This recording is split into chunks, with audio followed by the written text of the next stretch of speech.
Prisonnière des Martiens, Robot Geisha, King Kong s'est échappé, l'empereur Tomato Ketchup, Pussy Killer, et là je vous laisse chercher la traduction ou pas. Avec des titres pareils, il est évident qu'on n'est pas face à des films gros budget et des castings de dingue. C'est plus les films qui sortent directement en DVD qui sont exposés à la caisse des supermarchés. On appelle ça des nanars, une appellation mignonne et moqueuse pour éviter de dire énorme bouse, perds ni ton temps ni ton argent et passe vite ton chemin tellement ça pue. Mais c'est une question de point de vue, puisque le nanar a un charme irrésistible. Il installe une atmosphère très artée, c'est la nuit. Un atout qui a du poids en 2017, année des hipsters. Allez, tout de suite, on vous parle de ces films. C'est parti pour le pays du nanar le vent.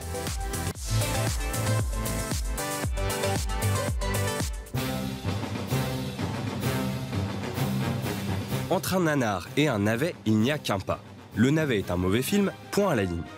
Pour les spécialistes du site dédié nanarland.com, le nanar, lui, est un film tellement mauvais que l'on tire une satisfaction de son visionnage, que ce soit pour en rire ou en apprécier le second degré. Et c'est là que réside toute la nuance. Bien évidemment, pas d'exception chez nos amis nippons. Le nanar y est élevé au rang d'art, nous offrant un paquet de films pour contenter notre goût pour ces navets sous stéroïdes.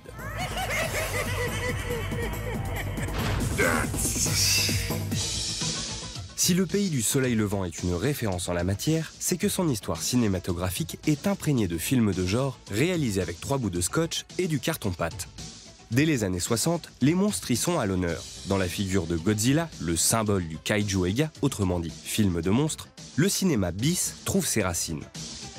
Une myriade de métrages mettant en scène le plus célèbre lézard du monde sortent durant la décennie et se déclinent peu à peu, introduisant tout un bestiaire de créatures gigantesques et belliqueuses sur l'archipel.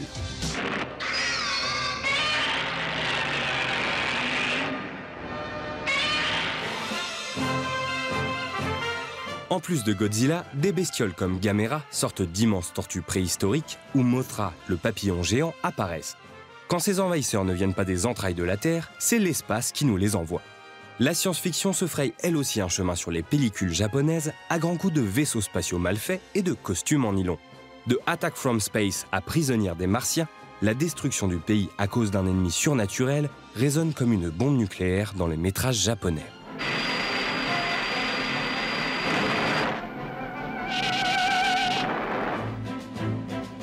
Mais le film de genre ne s'arrête pas aux monstres géants ou aux soucoupes volantes.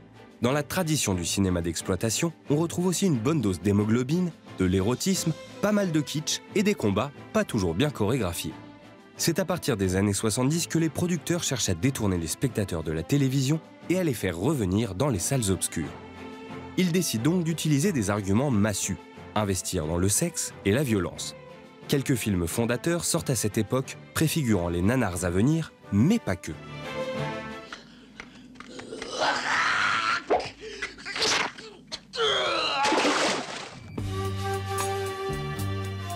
L'excellent Lady Snowblood sort en 1973. Film de vengeance hyper violent, il est l'une des inspirations principales du maître du cinéma de genre, Quentin Tarantino. Dans Kill Bill, le réalisateur adorateur de nanar le cite explicitement à travers le personnage d'Oren Ishii.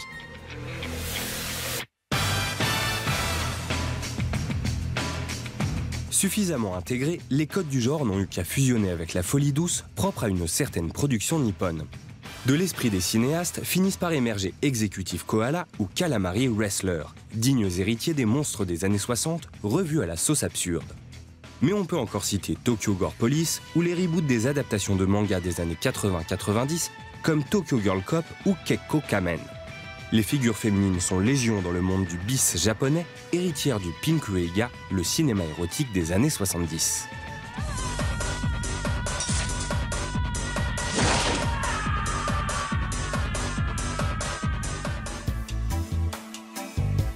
Des réalisateurs comme Sono Shion ou Takeshi Miike se sont emparés des attributs du nanar, n'hésitant pas à flirter avec lui, mais sans l'embrasser totalement.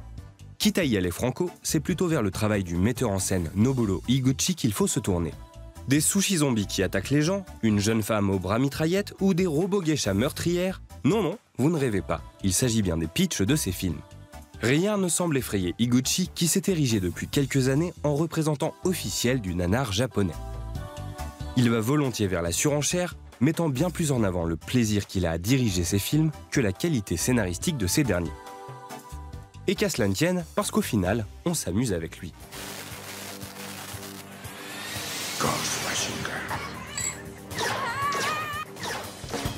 On dit beaucoup que le cinéma nippon a perdu de son éclat, une perte de vitesse dont la critique internationale ne cesse de se faire l'écho. Peut-être suffirait-il de regarder vers un autre type de production pour se rendre compte que la créativité est toujours bien présente au Japon, même si elle prend le plus souvent la forme de zombies en tout genre.